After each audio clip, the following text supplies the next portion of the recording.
a successful television host, beloved by millions, standing in front of a room full of strangers at a transformational retreat, about to say 7 words that would change everything. I am a total phony in my relationships. That moment, when Hoda Kotb spoke her truth at the Hoffman Institute, reveals something most people never understand about authentic living. Hoda discovered this after decades of presenting a perfect facade to the world, of making relationships work through sheer optimism rather than genuine connection. If you've ever found yourself going through the motions in your life, smiling when you wanted to cry, saying yes when you meant no, or staying in situations that felt comfortable but not quite right, what you're about to discover will change everything. This isn't just another self-help story about finding happiness. This is about the profound courage it takes to jump into the unknown and discover who you really are when you stop pretending to be who you think you should be. Hoda's journey from morning show co-host to authentic truth teller didn't happen overnight. It began with a single decision to stop fighting change and start embracing it. What she learned along the way became the foundation for a completely different kind of life, one where joy isn't something you chase, but something you discover in the very act of being brave enough to leap into uncertainty. The courage to stop pretending. There's something magical that happens when you finally admit you've been living someone else's version of your life. For Hoda, this moment came during what should have been a routine week at a personal development retreat. She'd arrived with her usual optimistic armor firmly in place, ready to make the best of whatever exercises they threw at her. But as she listened to other participants share their raw, unfiltered truths, something inside her began to crack open. The Hoffman Institute isn't a place for surface-level revelations. It's designed to strip away the comfortable lies we tell ourselves about why our lives aren't working. When Hoda's turn came to share why she was there, she could have offered something safe, something that wouldn't expose the deeper truth she'd been avoiding for years. Instead, she chose radical honesty. "I'm a total phony in my relationships," she said, and in that moment everything shifted, not just for her, but for everyone in that room who recognized their own truth in her words. She wasn't talking about being fake or manipulative. She was talking about something far more subtle and devastating, the way we betray ourselves by trying to make things work through force of will rather than genuine alignment. This revelation illuminated years of patterns she'd never fully acknowledged. The relationships where she'd twisted herself into shapes that felt foreign. The career decisions made from obligation rather than passion. The countless moments where she'd chosen what looked good over what felt true. She realized she'd been living as an optimist in the worst possible way, believing she could make anything work if she just tried hard enough, even when her heart was screaming that something was wrong. The breakthrough wasn't just about relationships, though that's where it started. It was about recognizing the difference between authentic connection and performed connection.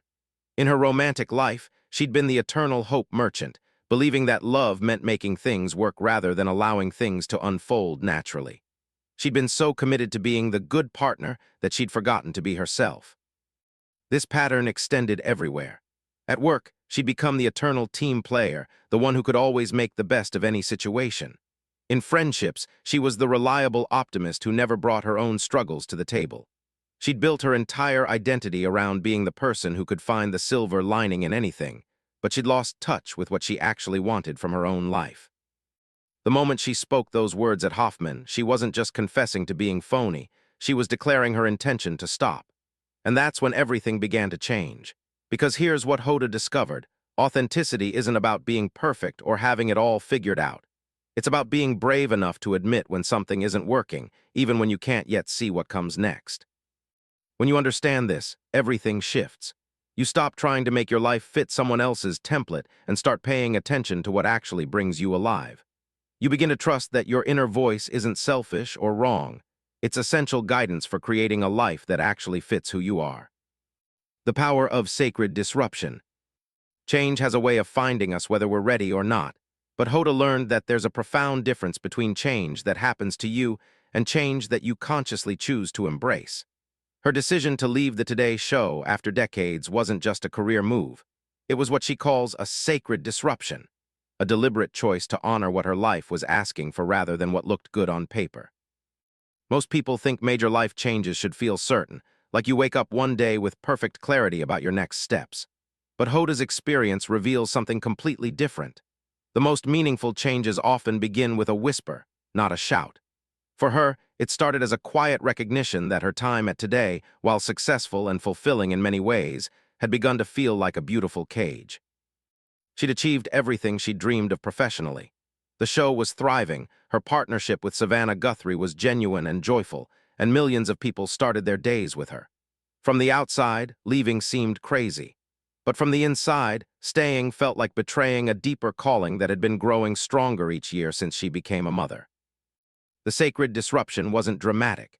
It was more like finally listening to a song that had been playing softly in the background for months.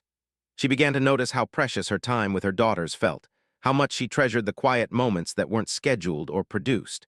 She started to imagine what it would feel like to have more control over her days, more space for the relationships and experiences that fed her soul rather than just her career. This is where most people get stuck. They recognize that something needs to change, but they wait for the perfect plan before taking action. Hoda discovered that courage doesn't come from having all the answers. It comes from trusting that the answers will emerge as you move toward what calls to you. She didn't leave today with a detailed blueprint for what came next.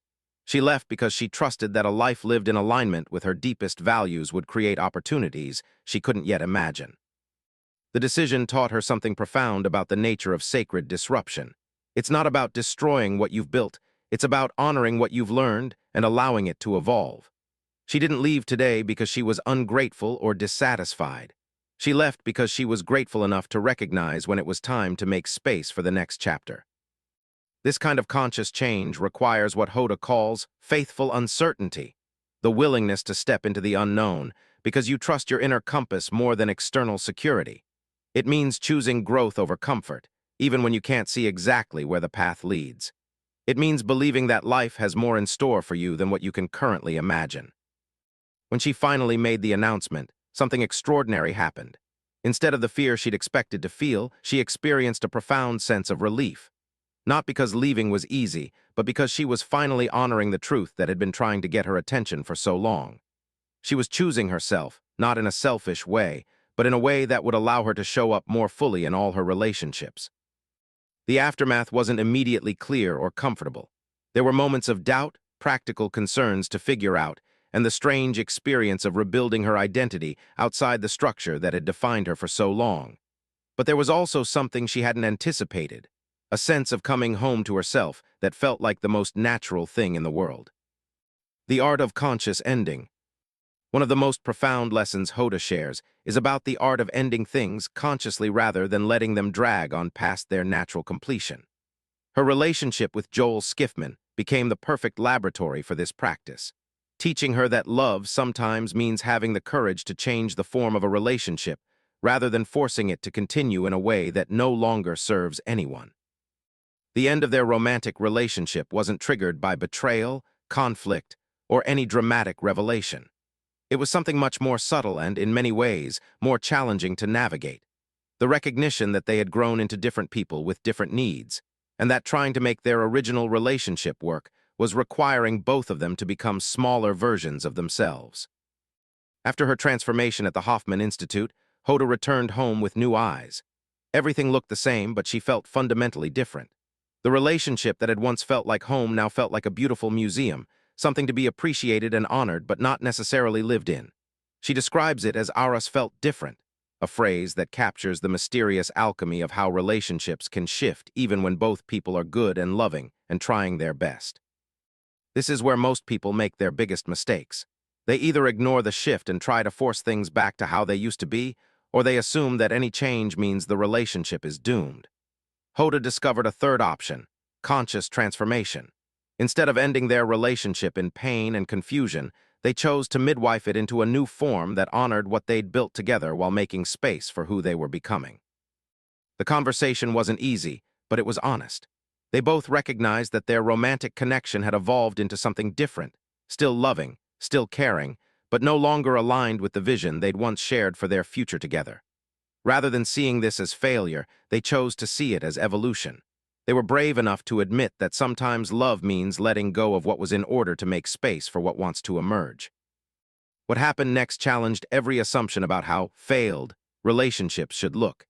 Instead of bitter custody battles and divided friend groups, Joel became more present in their family than ever before.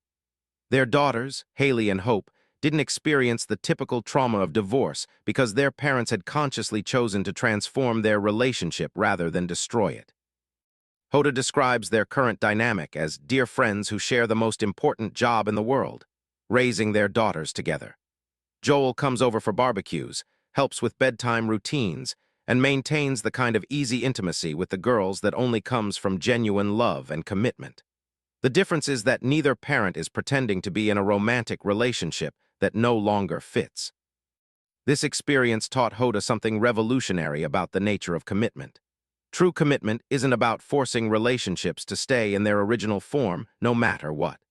It's about staying committed to the highest good of everyone involved, even when that requires difficult conversations and courageous changes. The art of conscious ending isn't just about romantic relationships. It applies to careers that have run their course, friendships that have grown apart, and any situation where holding on has become more painful than letting go. It requires the wisdom to distinguish between temporary challenges that relationships can work through together and fundamental misalignments that signal it's time for transformation. When you master this art, you discover that endings don't have to be disasters. They can be sacred transitions that honor what was while making space for what wants to come. You learn that love doesn't always look like staying. Sometimes it looks like having the courage to change course together. The rebellion of authentic living. Living authentically in a world that rewards performance is perhaps the most radical act you can undertake.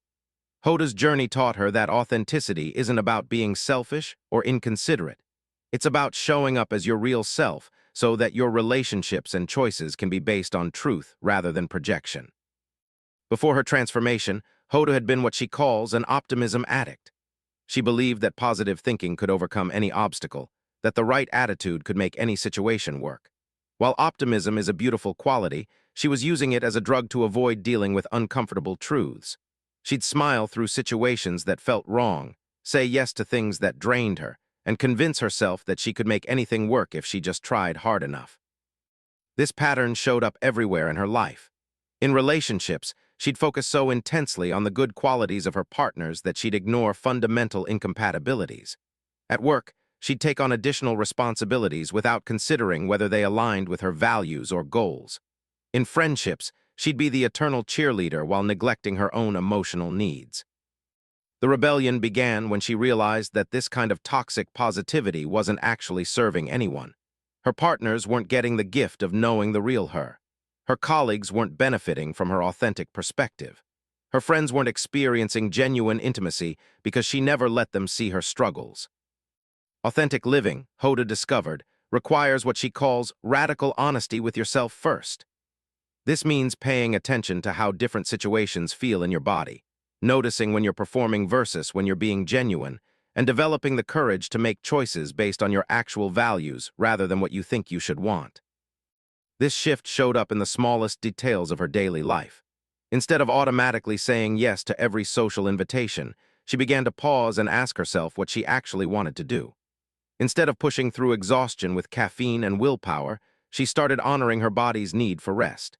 Instead of being the perpetual peacemaker in conflicts, she began to speak her truth even when it made others uncomfortable. The most surprising discovery was that this radical honesty made her relationships better, not worse. When she stopped pretending to be endlessly available and accommodating, people began to relate to her as a real person rather than a service provider. When she started sharing her own struggles and uncertainties, friends felt permission to be more vulnerable with her. Her daughters particularly benefited from this shift. Instead of seeing a mother who had everything figured out, they got to witness a woman who was brave enough to admit her mistakes, change course when something wasn't working, and prioritize what mattered most to her. They learned that being a strong woman doesn't mean never showing weakness. It means being honest about your humanity while continuing to grow. This authentic living extended to her professional choices as well. Instead of taking opportunities simply because they were offered or because they looked good on paper, she began to evaluate them based on whether they aligned with her values and supported the kind of life she wanted to create. This led to more selective but more meaningful work, including the launch of her wellness brand, Joy 101. The rebellion isn't always comfortable. There are moments when being authentic costs you things, relationships that can't handle your honesty, opportunities that require you to compromise your values, social situations where your truth isn't welcome. But Hoda learned that these losses always make space for something better. Relationships based on reality rather than projection, work that feeds your soul rather than just your bank account, and a sense of integrity that makes you proud to be yourself. Living authentically is ultimately about trusting that your real self is worthy of love and success. It's about believing that relationships built on truth will be stronger than those built on performance, and that opportunities aligned with your values will be more fulfilling than those you have to pretend to want. The wisdom of seasons. One of the most profound shifts in Hoda's understanding came when she began to see her life not as a linear progression towards some fixed destination, but as a series of seasons, each with its own gifts, challenges, and natural rhythms. This seasonal perspective revolutionized how she approached both major life changes and daily experiences. In her younger years, Hoda had fallen into the trap of thinking that reaching certain milestones would mean she'd made it. The right job, the right relationship, the right living situation. She'd imagined that adult life was about finding the perfect formula and then maintaining it indefinitely. But her experiences taught her that this static approach to living was not only unrealistic, but actually prevented her from receiving the gifts that each phase of life offers. The career season at Today taught her about visibility, influence, and the satisfaction of work that touches millions of lives. But it also revealed the costs of that level of public engagement. The early mornings that pulled her away from family time, the constant scrutiny that made spontaneity difficult, and the way external validation could become a substitute for inner knowing. The relationship season with Joel showed her the beauty of building a life with someone, the comfort of shared routines and dreams, and the profound joy of becoming parents together. But it also illuminated how people can grow in different directions even when they love each other deeply, and how honoring that growth sometimes requires changing the form of the relationship. The motherhood season brought unexpected depths of love and protectiveness, along with a clarity about priorities she'd never experienced before. Watching her daughters discover the world awakened parts of herself she hadn't known existed, while also revealing how precious and fleeting time really is. Now, in what she calls her freedom season, Hoda is discovering what it means to design a life from the inside out rather than accepting someone else's template for success.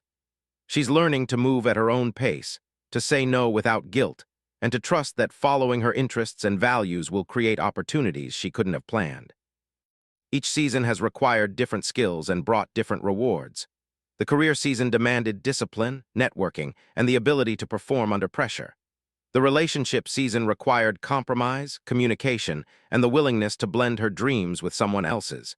The intensive motherhood season called for presence, flexibility, and a kind of love that transformed her entire worldview. This seasonal perspective changed how she approaches challenges.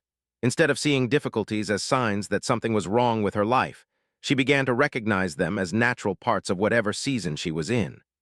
The exhaustion of new motherhood wasn't a problem to solve, but a temporary phase to move through with as much grace as possible. The restlessness that preceded leaving Today wasn't a character flaw, but a signal that she was ready for the next season. Understanding seasons also helped her make peace with impermanence. The intense career focus that felt so important in her 30s naturally gave way to different priorities in her 40s and 50s.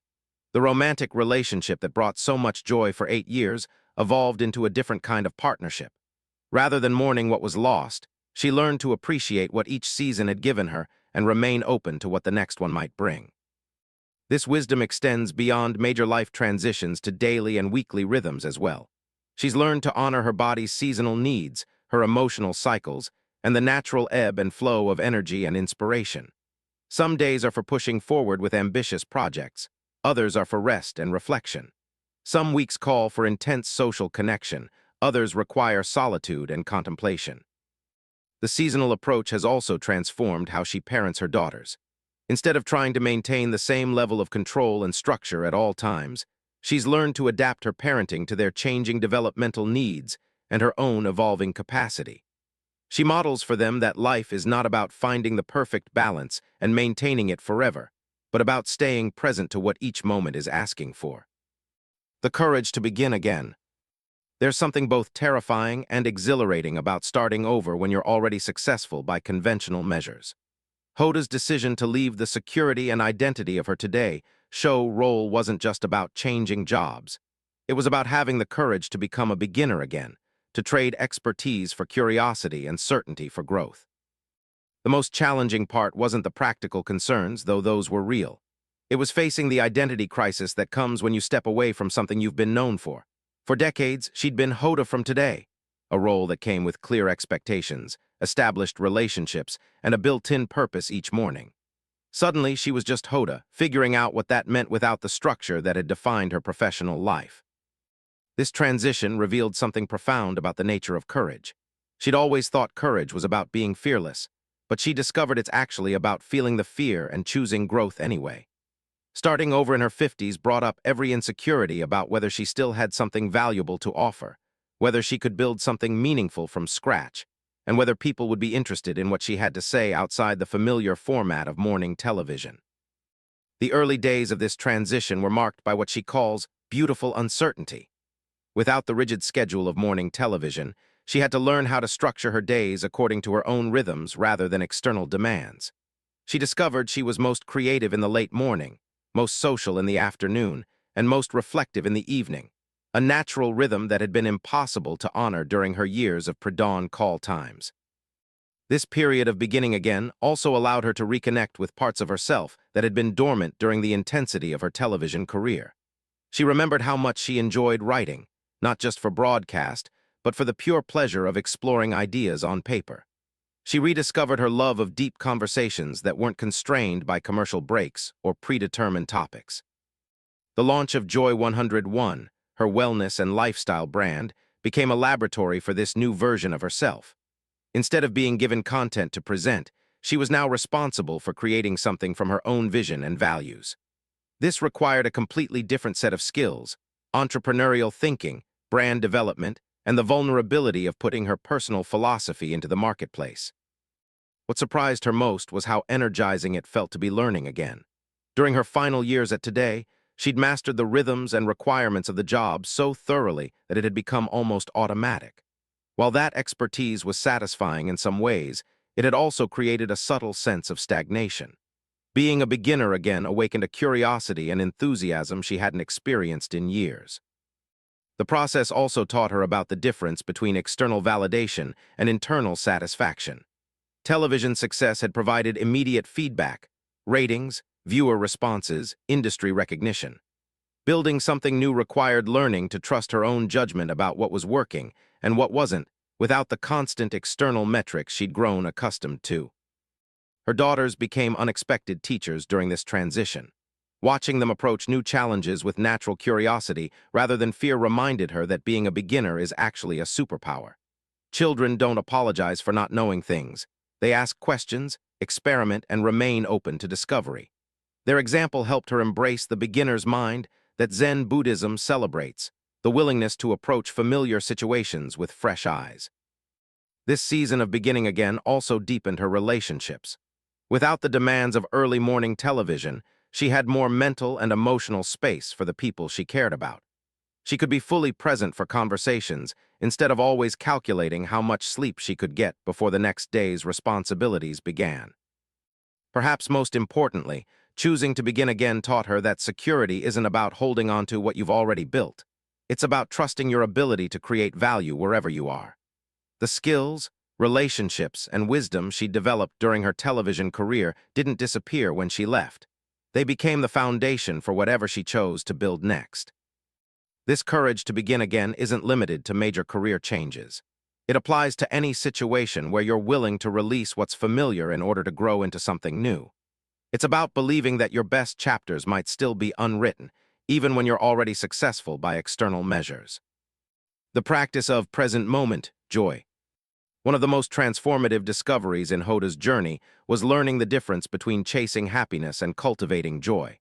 Happiness, she realized, is often dependent on external circumstances: getting the promotion, finding the relationship, achieving the goal. Joy, by contrast, is an internal state that can be accessed even in the midst of uncertainty and challenge. This distinction became crucial during her periods of transition. When she was leaving Today, ending her engagement, and rebuilding her life from the ground up, traditional sources of happiness felt unstable. But she discovered that joy could be found in the smallest moments: the sound of her daughters laughing in the next room, The taste of morning coffee savored slowly instead of gulped on the way to work. The satisfaction of a conversation that created real connection. The practice began with what she calls micro-meditations, brief pauses throughout the day to notice what was actually happening in the present moment rather than what she was worried about or planning for. These weren't formal meditation sessions, but simple moments of attention, feeling her feet on the ground while walking, noticing the quality of light coming through her window, or fully focusing on her daughters' faces while they told her about their days. What she discovered was revolutionary. Joy isn't something you find once and keep forever. It's something you practice moment by choosing to be present to what's actually happening rather than lost in mental stories about what should be happening or what might happen next. This practice became particularly powerful in her parenting. Instead of constantly photographing every moment to preserve it, she began to experience moments more fully by putting down her phone and engaging all her senses. Instead of rushing through bedtime routines to check items off her to-do list, she started to savor the ritual of reading stories and answering the wonderfully random questions that children ask right before sleep. The practice also transformed how she approached work. Instead of measuring the value of each day by how much she accomplished, she began to find joy in the quality of her attention during individual tasks. Writing became a form of meditation. Business meetings became opportunities for authentic connection. Even mundane tasks like organizing her home office became occasions for presence and care.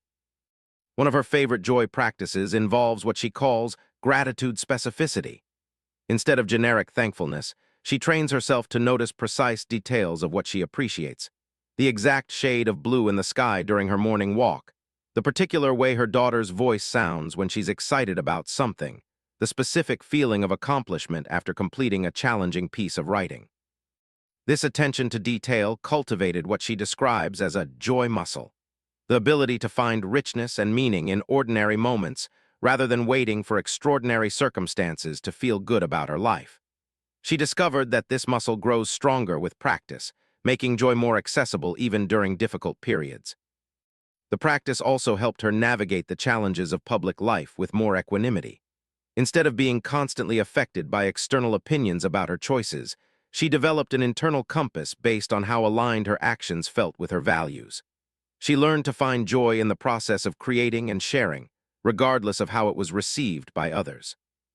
Perhaps most importantly, this focus on present-moment joy began to influence the decisions she made about how to spend her time and energy.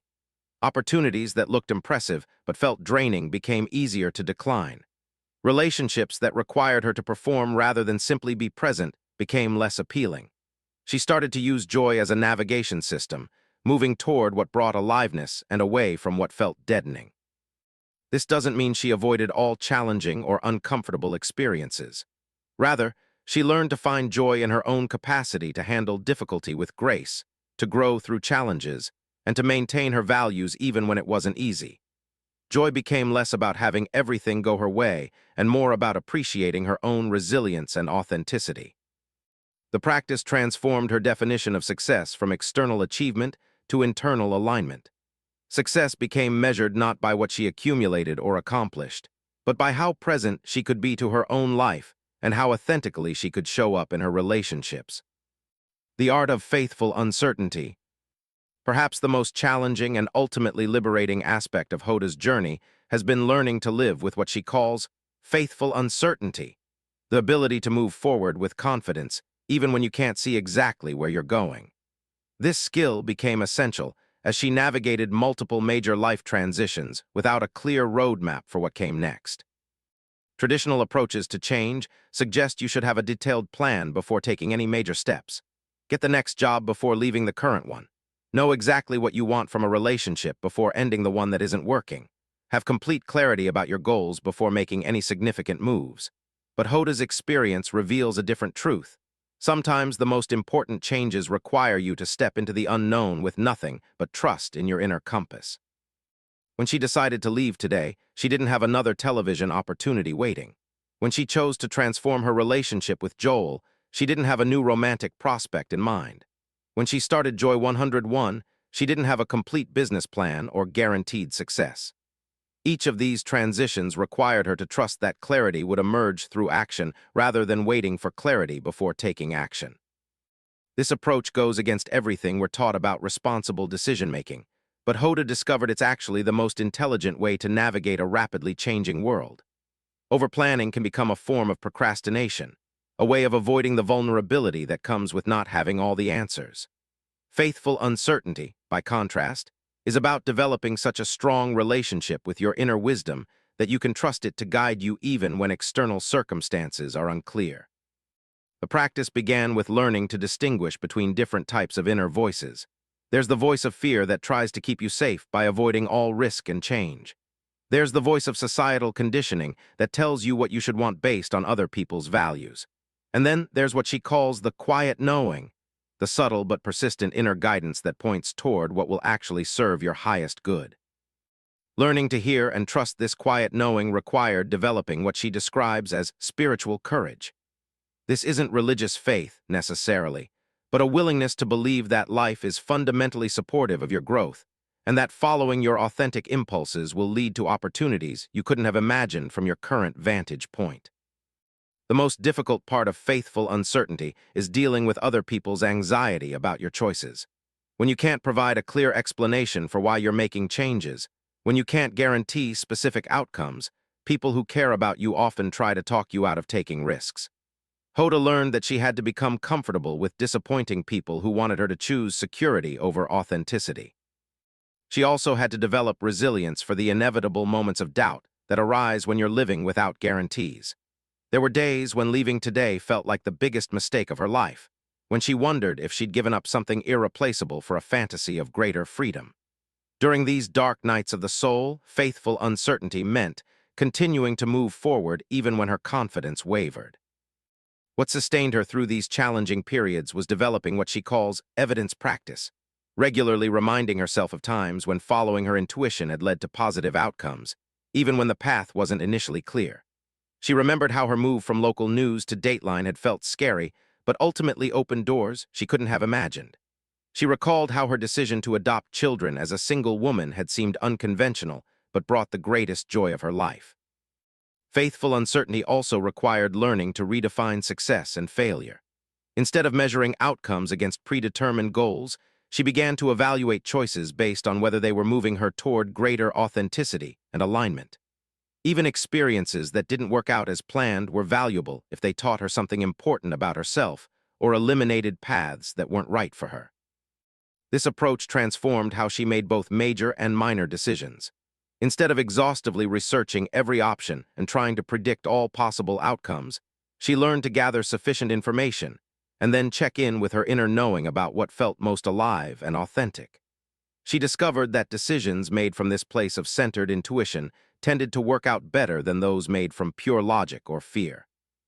The practice also influenced how she approached relationships, both romantic and otherwise.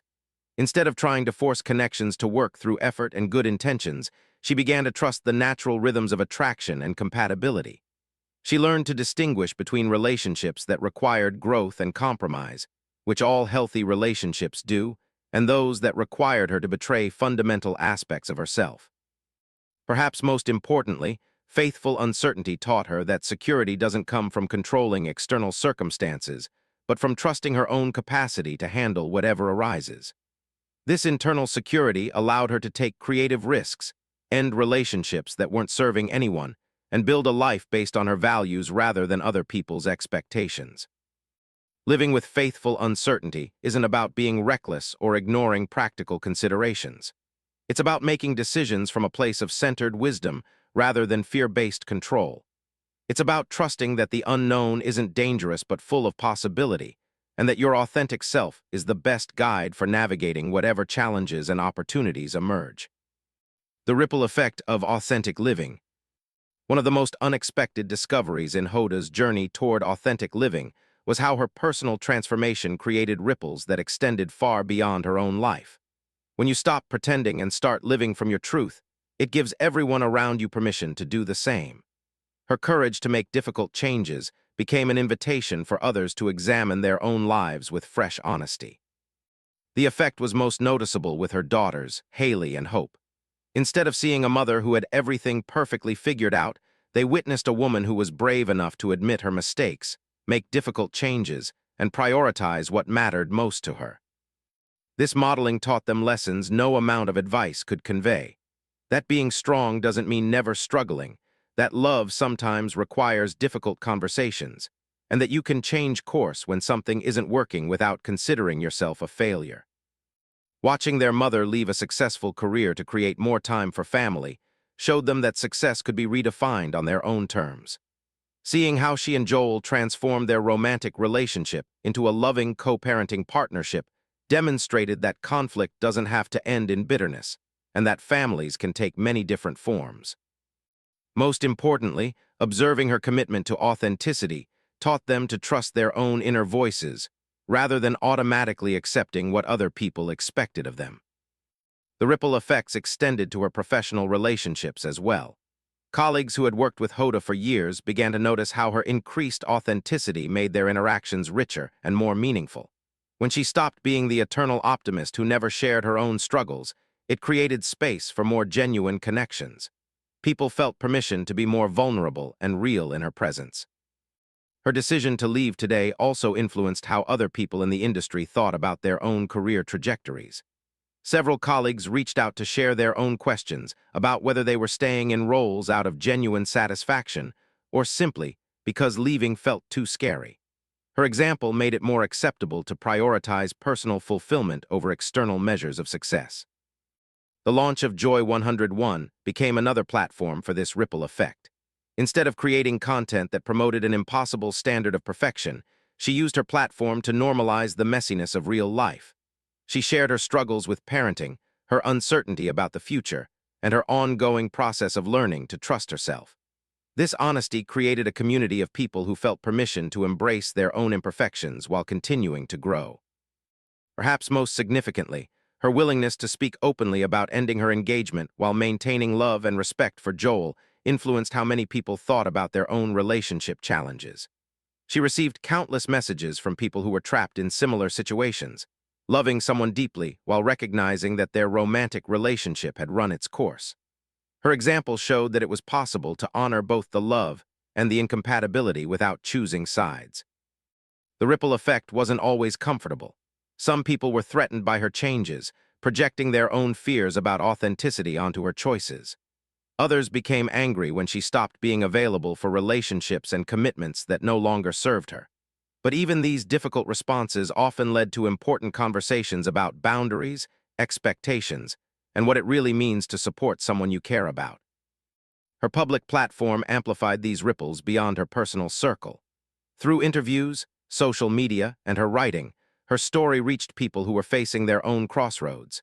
Many shared that watching her navigate major life changes with grace and honesty gave them courage to examine their own situations more honestly. The most powerful aspect of this ripple effect is that it doesn't require perfection or having everything figured out.